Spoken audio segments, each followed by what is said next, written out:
Yo tout le monde, je m'appelle Will et aujourd'hui je vais vous transporter avec moi dans ma toute première aventure dans le monde de la Game Jam. En gros, cette vidéo va vous emmener avec moi dans une périlleuse aventure qui a duré 11 jours entre guillemets.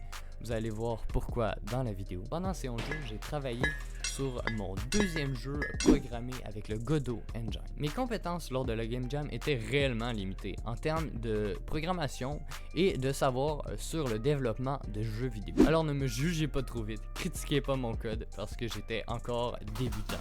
Depuis cette Game Jam, j'ai fait beaucoup de petits jeux et maintenant je me sens beaucoup plus à l'aise avec la programmation. Fait que voir mon ancien code me met vraiment en PLS. Avant d'aller plus loin dans la vidéo, je voulais vous dire que toutes les informations que j'ai consultées pendant la vidéo vont être retrouvées majoritairement dans la description. Et pourquoi en majorité? C'est parce que pendant la Game Jam, je tenais un petit journal de bord qui en gros expliquait tout ce que j'implémentais dans mon jeu et aussi toutes les vidéos que je consultais pour aller chercher de l'information. Alors il me reste seulement les clips vidéo que j'avais tournés pour cette vidéo. Et voilà pourquoi les liens ne sont plus là et j'ai vraiment essayé d'y retrouver. Alors j'espère les avoir toutes mis dans la description. Alors tout a commencé au début des vacances de décembre. Comment expliquer le retard de la vidéo? Je sais pas. Peut-être par flemme de regarder tout ce que j'avais filmé pour pouvoir vulgariser ça et faire une vidéo. Peut-être. En tout cas, tout a commencé une semaine avant l'orage. Alors je m'emmerdais et je venais tout simplement d'apprendre une nouvelle Game Engine qui était le Godot Game Engine. Avant j'avais déjà fait des jeux sur Scratch et aussi un jeu de base sur Unity en 3D. Déjà j'avais le mode pensée un peu de if else, un peu un mode de développeur. Alors un jour je voyais plein de vidéos de Unity vs Godot. Déjà qu'avec Unity je me sentais pas réellement confortable. Alors je me suis dit pourquoi pas essayer le Godot Engine. Interface beginner friendly, un wiki super simple à se référer, une bonne communauté, un temps de download de littéralement 10 secondes et surtout son propre langage de programmation. Oui, je sais, je suis pas là pour vous vanter le Godot Engine, mais je vous conseille que si le game dev vous intéresse de sauter les 2 pieds joints dedans. Alors ça faisait déjà une journée que j'avais essayé le Godot Engine et comme je vous avais dit précédemment, je l'ai vraiment aimé. Alors je me suis dit que le meilleur moyen d'apprendre serait tout simplement de me lancer directement dans une Game Jam. Le meilleur moyen, vous ne trouvez pas? Alors je me suis dit que j'irais pas tout de suite voir des pros, en gros en faisant une Game Jam un peu plus traditionnelle. J'ai plutôt commencé par aller voir mon ami qui s'intéressait au game dev pour lui offrir de faire un jeu en une semaine qui, vous allez voir, va finir par 11 jours. Alors, après une longue discussion de 30 secondes, j'ai réussi à le faire accepter et on s'entend sur dans 3 jours, on va pouvoir commencer notre jeu. Donc 3 jours pour me familiariser avec Godot et encore mieux, trouver des idées. Car oui, on avait déjà trouvé les règles et toutes les conditions qu'on a ajoutées à la Game Jam, que je vais vous énumérer. Bon, déjà on a commencé par piger chacun 2 mots pour obtenir 4 thèmes qui vont nous être imposés. Alors les mots étaient management, opération, hot dog et toucher. 4 mots vraiment pas inspirants. Non, je blague. J'avais déjà une idée en tête, mais aussi il fallait que je trouve une idée qui n'allait pas être impossible pour un débutant de faire. Alors ma première idée était de faire un jeu de plateforme avec un hot dog qui aurait un gun. C'était trop simple et pas assez unique à mon goût. Alors après ça, j'ai eu d'autres idées encore moins bonnes. Jusqu'à l'idée de faire un tower defense. Et ce qui a rajouté un point à cette idée était parce que j'avais le goût aussi d'apprendre pendant la Game Jam des nouveaux skills et faire un tower defense allait m'en apprendre d'autres. Alors ça venait de gagner tout simplement un point. Une autre idée était de contrôler en gros un papa hot dog qui irait chercher sa famille hot dog qui était un peu dissimulée dans un restaurant et en gros il y aurait des gardiens de sécurité qui vous barrent la route et il faut que vous essayiez de les esquiver. Mais en gros c'était un jeu trop répétitif et vraiment trop compliqué pour un débutant.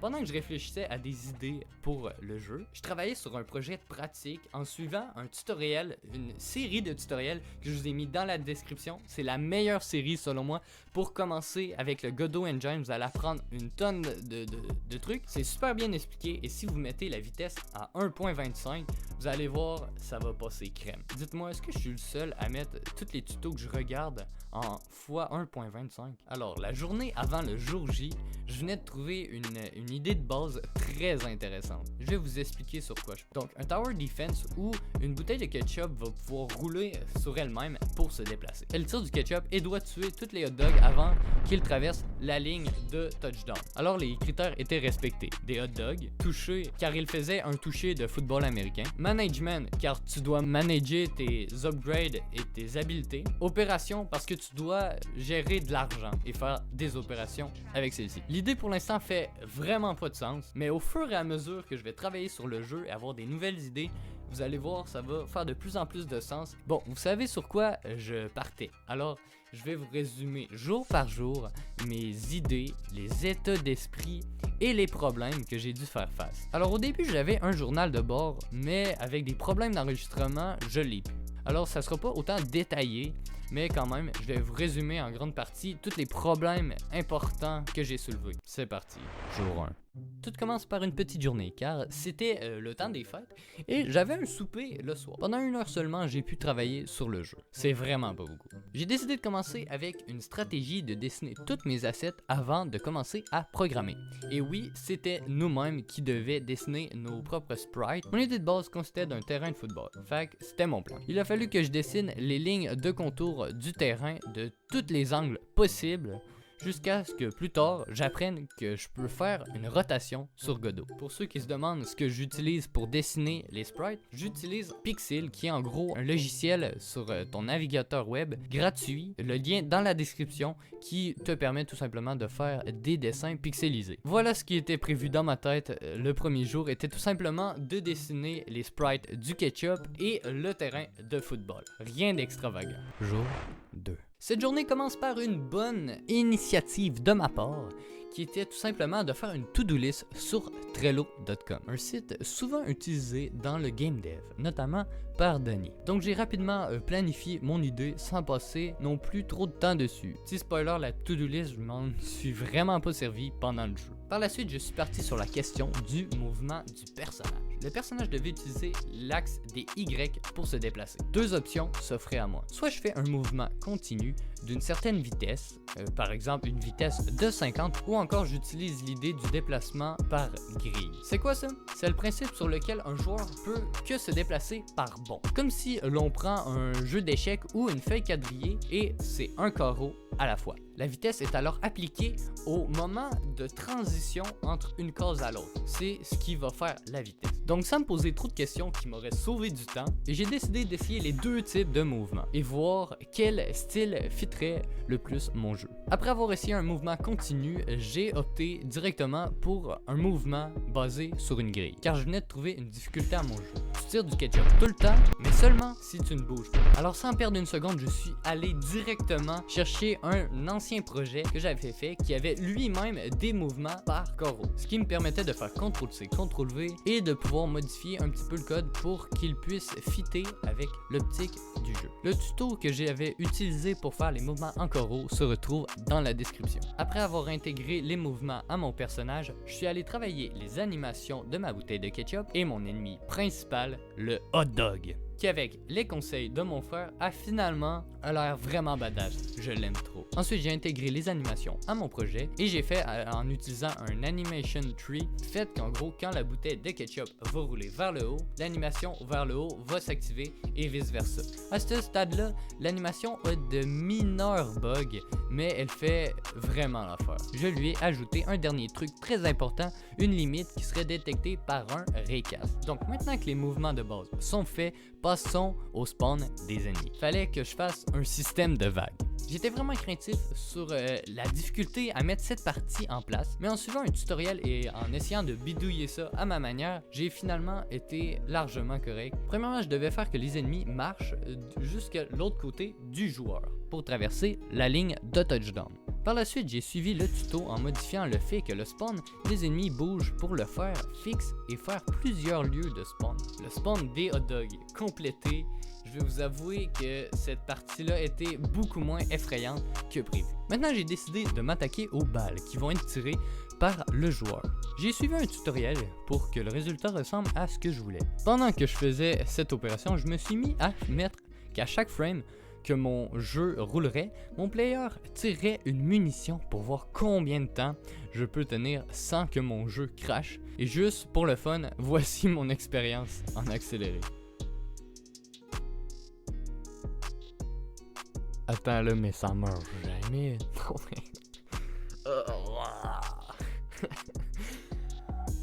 9 FPS.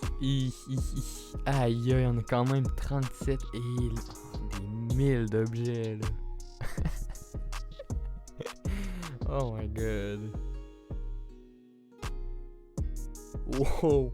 5 FPS encore. Aïe, ça a pas d'allure. What the rap?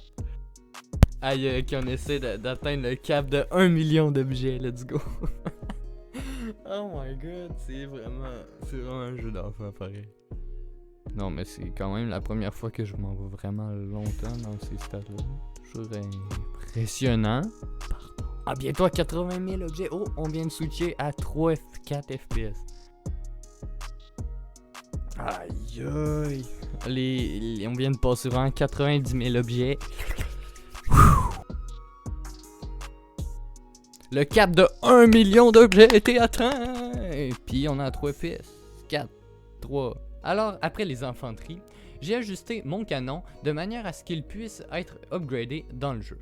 L'autre chose que j'ai fait pour éviter que les balles ne soient pas détruites et encombrent le jeu, j'ai tout simplement ajouté cette fonction. Et pour finir cette journée, j'ai travaillé à implémenter des bordures qui te bloquent si le récasse mis précédemment rentre en collision avec le mur invisible. Jour 3. Le troisième jour vient de commencer et je me suis directement mis à travailler sur les particules qui vont suivre les balles de ketchup. Premièrement, j'ai rencontré un inconvénient qui était que Godot a deux types de particules, les CPU particules ou les particules. Pour commencer, j'avais utilisé les CPU particules car c'était les seuls qui marchaient pour moi. Donc après avoir setup les particules qui allaient suivre les balles, j'ai décidé de passer un peu de temps à designer les munitions. Après les avoir dessinées, je les ai intégrées au jeu. Maintenant, il manquait un système de vie à implanter aux players et aux ennemis. Alors c'est ce que j'ai travaillé à faire. J'ai créé un script à autoload contenant les stats des ennemis et j'en ai fait un aussi pour le player. Le seul problème que j'ai eu était pour référer à cette variable qui était dans mon script. J'ai finalement réussi à le setup. Je trouve plus c'était quoi mon problème, mais de souvenir, c'était vraiment gênant. Du genre d'oublier de mettre le script à autoload dans les autoloads. Bon, là je m'attaque aux hitbox et hurtbox pour permettre aux joueurs de tuer les ennemis avec ces balles et aux ennemis de traverser la ligne de touchdown et de me faire perdre de la vie. L'autre chose qui me restait dans la tête était que je devais faire pour que toutes les variables soient accessibles d'une manière que les upgrades puissent être facilement implémentés. Alors les hurtbox setup, il me restait plus qu'à permettre aux hitbox de la balle, par exemple, d'interagir avec la hurtbox du hot dog. En utilisant le système de layers et de masques dans Godot, j'ai pu facilement faire ça pour ensuite, dans le code, laisser place au système qui va regarder si en gros le player doit mourir s'il n'a plus de vie. Après avoir fait ça, dans le jeu, on pouvait tuer les hot dogs en lui tirant 3 balles. Maintenant reste la ligne de touchdown qui doit contrôler la vie du player. Après, j'ai eu une envie non pressante de tout simplement créer l'économie du jeu. J'aurais pu attendre, mais j'avais vraiment le goût. Alors j'ai dû créer un script en autoload et par la suite lui donner une seule variable pour l'instant, le nombre de coins. J'ai par la suite connecté la valeur de la variable à un UI qui montre aux joueurs combien d'argent ils possèdent. Alors que l'argent était implémenté, j'en ai profité pour faire qu'à chaque fois que tu tues un hot dog, tu gagnes 10$. Et voilà ce qui conclut cette journée. Jour 4. Si un mot pourrait décrire cette journée, c'est court. Non, pas comme ça. Du sens que la journée a été vraiment peu productive. J'ai juste tourné un clip des avancées globales du projet sans aucun ajout, juste comme ça.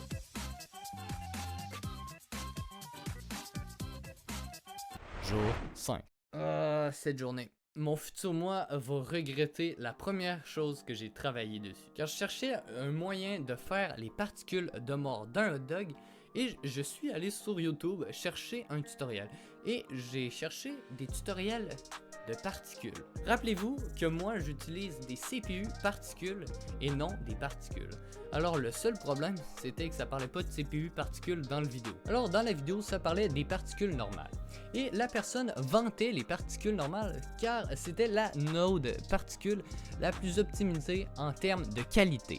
Mais ce qui ne précisait pas et que j'ai appris plus tard était que si je voulais faire un jeu HTML, ce qui veut dire en gros que le jeu serait jouable via votre navigateur web, vous ne seriez même pas obligé d'installer un jeu sur votre ordi, vous pouvez juste le jouer dans votre navigateur web. Sauf que je savais pas encore que je voulais faire un jeu HTML.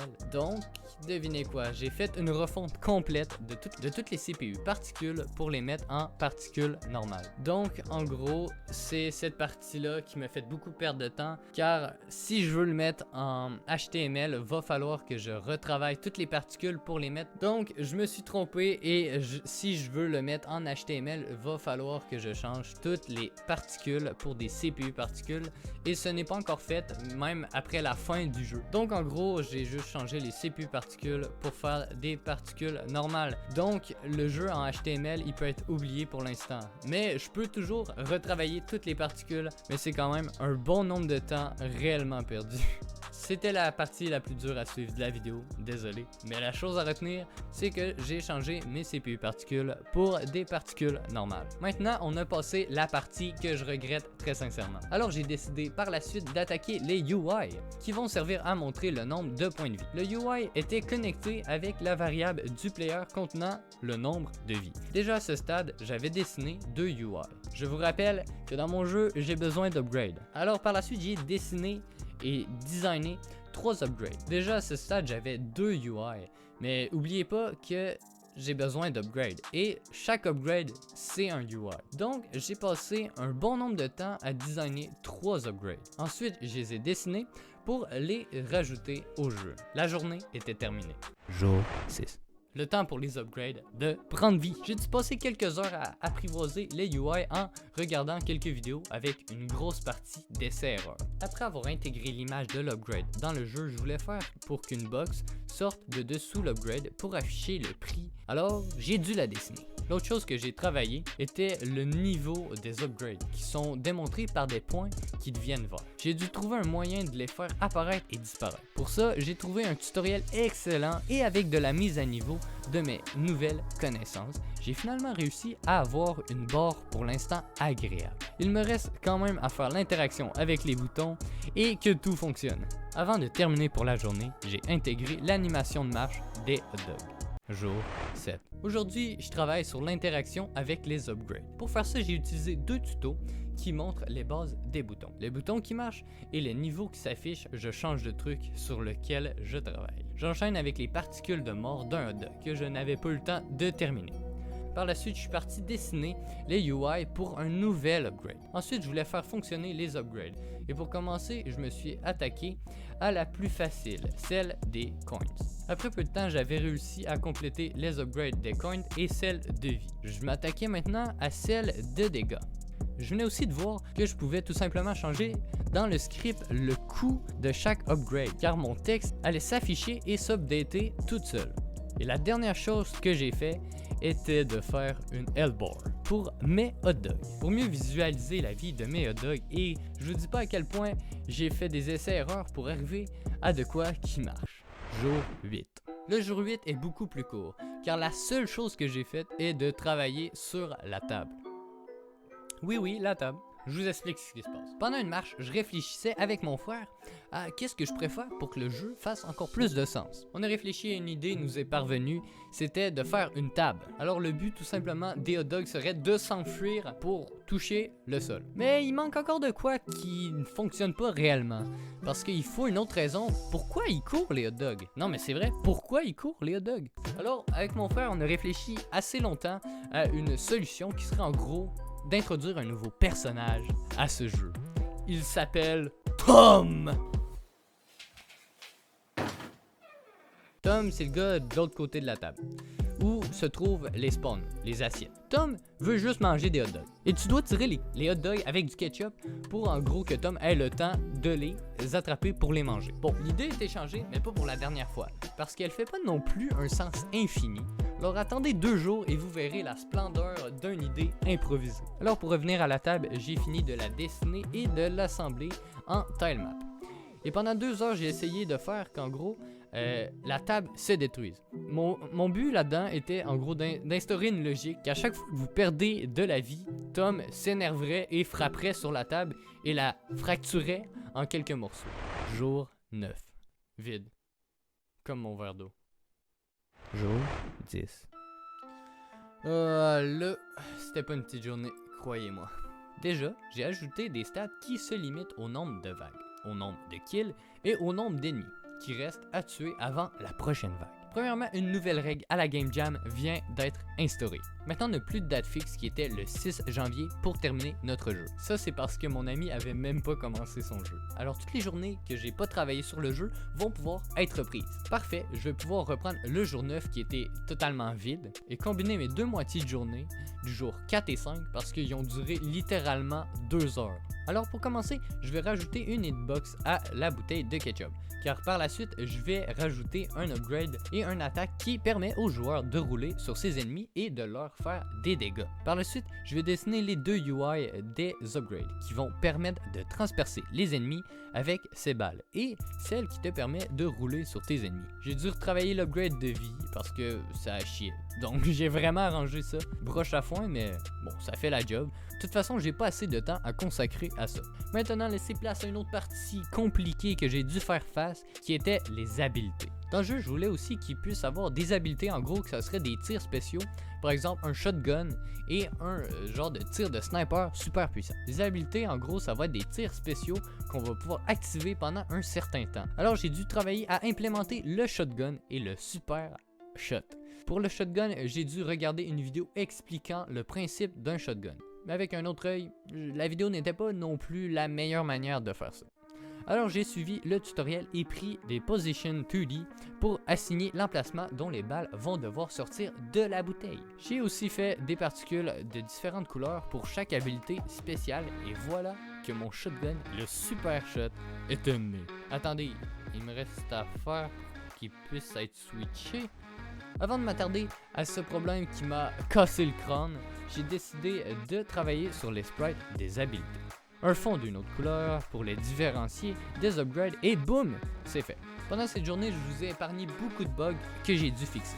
Mais je voulais en parler d'un simple qui faisait vraiment chier le jeu quand on utilisait les upgrades de dommage. Le problème était que si tu faisais 2 dégâts et ton ennemi avait 3 vies, quand tu le tuais, ben ça fonctionnait pas. Car la fonction qui regarde s'il est vivant, ben c'est un égal-égal. En gros, ça regarde si c'est égal-égal à 0. Mais en gros, si la vie passe à -1, ben il est encore en vie techniquement. Alors, il a fallu que je change ça pour un plus petit ou égal que 0. En gros, ça va faire que ça va inclure tous les nombres négatifs qui sont après. Malgré tout, il me reste beaucoup de bugs et de choses à régler pour demain. Jour 11. Bon, maintenant faisons face au problème d'hier. J'ai dû gosser pendant des heures pour intégrer un système de changement de gun quand on clique sur le bouton de l'habilité. Oui, je sais, c'est vraiment la merde. Finalement, je voulais ajouter un timer à l'habilité pour qu'à chaque durée écoulée, il se change automatiquement de mode pour revenir au mode normal. Il a fallu que je passe du temps à trouver une formule mathématique simple pour tout simplement convertir le temps du timer à la barre de progression qui est en gros la barre de temps. J'ai fixé toutes les bugs reliés aux habiletés et à la roulade. J'ai aussi réussi à débugger les dégâts pour qu'ils marchent et je vais faire pour que quand le shotgun est activé, il fasse 3 dégâts de plus qu'une balle normale et le Spitfire 5. Une remarque que j'avais fait était que je trouvais que mon jeu lag et j'ai jamais pensé à l'optimiser. Alors j'ai pensé un peu plus à comment je pourrais arranger ça. Jour 12. Toujours dans le côté visuel du jeu, je me suis mis à dessiner les tuiles qui vont aller sous la table. Parce qu'il ne me reste pas assez de temps pour perfectionner les dalles, j'ai décidé de laisser les tuiles comme ça, car elles font la job. Ensuite, j'ai dessiné les assiettes qui seront le spawn des ennemis. Donc je suis allé sur Google chercher des modèles d'assiettes pour m'inspirer et de les dessiner à ma manière. Par la suite, j'ai implanté dans le jeu mes dernières touches graphiques pour un résultat comme ceci. Après, j'ai changé la valeur qui était utilisée dans les upgrades de vie pour qu'elle fonctionne de nouveau. Maintenant, je m'attaque à la chute des hot dogs, parce que pour l'instant, ils ont l'air de flotter dans les airs. Alors, je me suis mis à créer une animation qui ferait comme si les hot dogs tomberaient. En faisant rapetisser les hot dogs, ils ont l'air plus loin. Par la suite, je devais commencer le menu. Alors, je suis allé sur Paint pour prendre 2 minutes et me faire un coquille de mon idée. Mon croquis est juste incroyable. L'idée est très simple, mais rappelez-vous, je n'ai pas encore de connaissances approfondies dans les UI. Alors pendant quelques minutes, j'ai improvisé avec les bases que je connaissais pour avoir finalement un résultat sincèrement réussi. Mais au moment où je fais play, devinez quoi? Un nouveau problème! Je peux vous dire que ce problème-là a engendré d'autres problèmes, dont celui que je devais diviser les dégâts par 2 pour obtenir le nombre de dégâts que je voulais réellement. Je vous explique. En gros, le problème était que dans le menu, le player qui était la bouteille de ketchup était là et pouvait bouger librement dans cette scène. Pourtant, j'avais jamais mis mon player dans le tree de la scène du menu. Alors, je vois pas comment ça il pourrait être dedans le menu. Alors je vous explique pourquoi il y avait une bouteille de ketchup dans le menu. Parce que quand j'ai codé le changement de stade de tir entre shotgun et les autres, j'utilise une autoload du player principal, qui est le ketchup. Une autoload est une node qui va être loadée dans le jeu sans être insérée de base dans le tree de la scène. Ce qui te permet d'accéder à des scripts partout dans toutes les scènes. Donc le ketchup spawnait 2 fois dans le jeu principal, voilà pourquoi je devais diviser les dégâts du joueur par 2 pour obtenir le nombre escompté. En plus de quoi que je trouvais bizarre, c'était que quand le shotgun ou le super fire était activé, il y avait encore le tir normal qui était activé et ça résulte de l'autoload. Mais en enlevant l'autoload du ketchup, je devais trouver un nouveau moyen de changer de mode de tir. Il a fallu aussi que je change toutes les valeurs de dégâts pour les remettre à jour. Il a fallu que je passe beaucoup de temps sur ce problème pour finir par le résoudre. Alors dernière chose de la journée que j'ai fait était de créer un nouveau bouton à mon menu qui va être lié à une nouvelle branche de menu, How to Play. Donc j'ai dessiné sur Paint un croquis de la scène How to Play. Par la suite j'ai ajouté les touches qui sont utilisées dans le jeu et voilà la première version de la scène complétée et la journée aussi, jour 13. Pour débuter cette dernière journée, j'ai décidé de finir complètement la page du How to Play en lui rajoutant du texte explicatif et un bouton pour revenir en arrière. Après, j'ai testé l'interaction entre les menus et bingo. Je me suis ensuite lancé dans la création d'une première version d'écran de défaite. J'ai aussi rajouté à l'écran de défaite le moyen de voir ses stats et j'ai mis toutes les stats de base. Par la suite, j'ai décidé de travailler sur une petite animation qui va se dérouler avant que le jeu commence. C'est tout simplement un décompte. Après avoir animé et testé le décompte, j'ai pu passer à une autre étape. Maintenant, je m'attaque au winning screen. Après avoir mis les stats, j'ai pu passer à intégrer une transition qui va permettre de dissiper les codes qui sont faits par le changement de scène. Les tests sont bons, je passe à autre chose. Le jour 13, je le passe beaucoup plus rapidement que les autres, mais c'est parce qu'il y avait une tonne de choses que j'ai fini et finalisé, des petits trucs. Mais c'était quand même long. Je travaille maintenant sur une nouvelle scène accessible par How to Play, qui va contenir tous les détails sur les habiletés et upgrades qui peuvent être utilisés dans le jeu. Après un certain temps de design, ça va ressembler à ça. Maintenant, je vous avoue, j'embarque dans une partie totalement inconnue pour moi, l'audio. Je dois record des bruitages pour les mettre dans mon jeu. Alors première étape, ouvrir Audacity et commencer à enregistrer des bruits. Après avoir les bruitages des cris des hot dogs et des tirs de ketchup, je suis allé consulter une tonne de vidéos pour voir comment intégrer les bruitages à mon jeu. Après avoir mis les 2 bruitages que j'avais enregistrés, je suis allé sur un petit site qui va se retrouver dans la description qui permet de générer tes propres bruitages pour ton jeu vidéo. Je vous recommande d'aller le checker. Après avoir trouvé les bons bruitages qu'il me fallait pour mon jeu, j'ai passé un certain temps à chercher des musiques d'ambiance pour mon jeu. Le lien du site en description. Maintenant, il reste à intégrer l'audio à mon jeu. En créant 3 pistes de sons différents, j'ai réussi à ajuster le volume de mes sons pour faire de quoi d'agréable. Mais le temps filait. Et pendant un bon bout de temps, je n'ai pas donné de nouvelles, car l'implantation du son prenait vraiment toute ma concentration.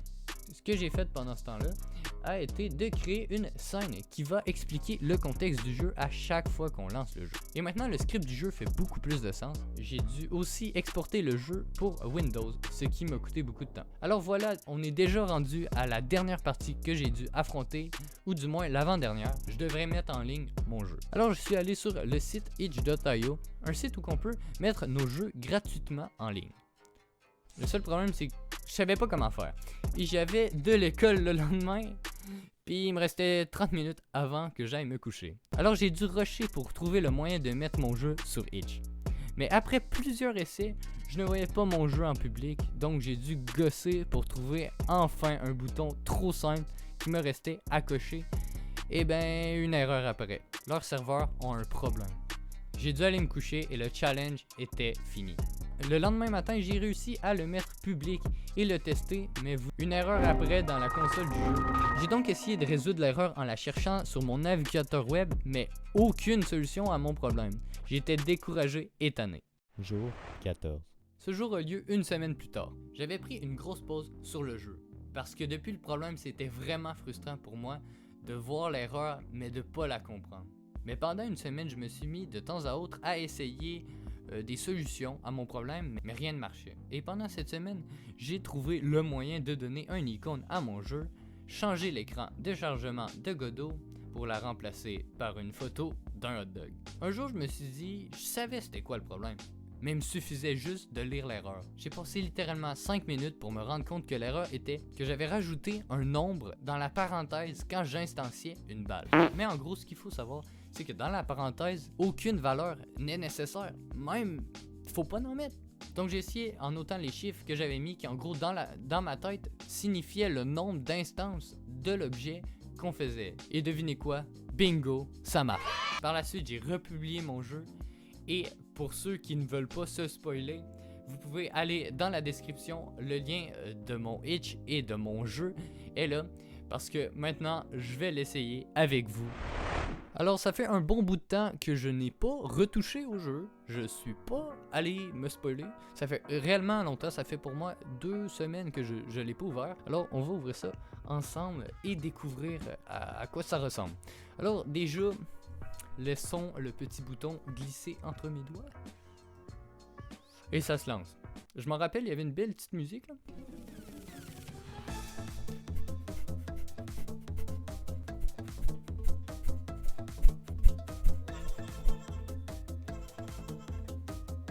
Alors, on a notre beau menu. Je m'en rappelle, j'ai passé quand même beaucoup de temps à le designer, même s'il a l'air vraiment simple comme ça.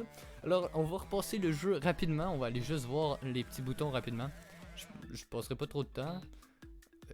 Les beaux petits bruitages. Ouais, la musique met vraiment de l'ambiance, hein, j'en reviens pas. Alors, déjà, le bouton quitter marche. Alors, on va l'essayer pour vrai et on va voir qu'est-ce que ça donne. Alors, play. En gros, je vais vous raconter l'histoire qui en gros est en train de se défiler. En gros, Tom, c'est un mangeur professionnel d'hot dog. Puis Tom a besoin de toi parce que en gros, lui, quand il fait des compétitions, il a besoin de avoir du ketchup sur ses hot dogs. Alors, il a besoin de toi pour en mettre sur ses hot dogs. Tom, d'habitude, est capable de le faire lui-même, mais ses adversaires lui ont joué un tour en gros en ensorcelant ses hot dogs pour qu'en gros ça soit des vivants. En gros, il court. Alors il a besoin de tes skills pour l'aider à gagner la compétition 2022 International Big Eater Competition. Fait que là, après, on nous demande est-ce qu'on est prêt pour le challenge? Et là, une petite note en bas de la page. En gros, ça dit que Tom, faut faire attention parce qu'il aime vraiment pas le gaspillage de nourriture, puis il peut vraiment devenir hors de lui. Alors, on peut commencer le jeu avec le petit bouton Start. Et ça marche. Oh! Bon, ok, je peux vous dire une affaire, c'est que c'est moi qui ai changé le nombre de coins pour qu'on puisse essayer un petit peu toutes les fonctionnalités. Alors déjà, les animations, il y a de quoi à faire. Il va falloir changer ça, mais c'est clean. Un jeu vraiment simple qu'il faut juste tuer les hot dogs. On va tester le rouleau compresseur. On va voir si ça fonctionne. Ah ouais, ok, quand même. Ok, c'est pas une bonne idée au début. Là, je vais améliorer mes trucs. On va déjà améliorer pour qu'on ait plus de coins. La vie, ouais, ça c'est une bonne idée. Il y a eu un bug, je sais pas si vous avez vu dans l'affichage de la vie. Il va falloir qu'on change ça dans le prochain devlog. Alors, la roulade, plus de dégâts. Ça va plus vite, j'avais oublié. Comment ça, on a trouvé un nouveau bug. Il n'y a pas de limite. J'avais oublié que j'avais oublié les limites. C'est pas grave. Là, déjà, avec tous les dégâts, la vitesse. Ah, c'est quand même vraiment bien optimisé, je trouve, pour ça. Puis quand je parlais de lag, ça n'a pas vraiment de latence. Intéressant. Alors juste activer nos shotguns pour voir si ça marche. Oui, intéressant. Ensuite, oui, ça a l'air de bien marcher. Bon, ben, je peux vous dire qu'on a un jeu, ma foi, intéressant. Bon, pour ceux qui se demandent pourquoi j'ai pas reparlé du jeu de mon ami, c'est parce qu'il a tout simplement jamais commencé son jeu. Oui, je sais, c'est drôle. Seulement au début de la Game Jam, il m'avait résumé son idée. Alors, je vais vous faire un petit résumé. Je vais vous raconter à quoi ressemblerait son jeu. Tu es le boss d'une boucherie et tu dois prendre des morceaux de viande. Tu dois récupérer le bon morceau selon la commande. Tu dois conduire dans la ville jusqu'à l'hôpital sans toucher les bords de la rue, sinon tu vas perdre. Et arrivé à l'hôpital, tu dois mettre le morceau de viande dans le hot dog. Ouais, ça ressemble vraiment à mon idée du début, une idée tirée par les cheveux, mais qui rassemble toutes les contraintes. Mais la seule chose que je comprends pas, c'est pourquoi un hôpital? Alors voilà mon aventure dans la Game Jam. Je sais pas si je l'ai faite de la meilleure manière, ma vidéo, en gros en faisant un journal de bord et ensuite en la racontant, ou je serais pas mieux de tourner la vidéo en même temps de faire mon devlog. Mais en gros, j'ai essayé comme ça, j'espère que vous avez apprécié quand même. J'ai beaucoup de bugs à fixer et des choses intéressantes à rajouter à Feedtom. Je pourrais totalement faire une série de devlogs sur Feedtom pour faire un jeu complet. J'espère que vous avez apprécié la vidéo. N'hésitez pas à vous abonner à cette chaîne. Alors je vous souhaite une super journée. N'oubliez pas, vous êtes incroyables et on se revoit dans une prochaine vidéo. Salut!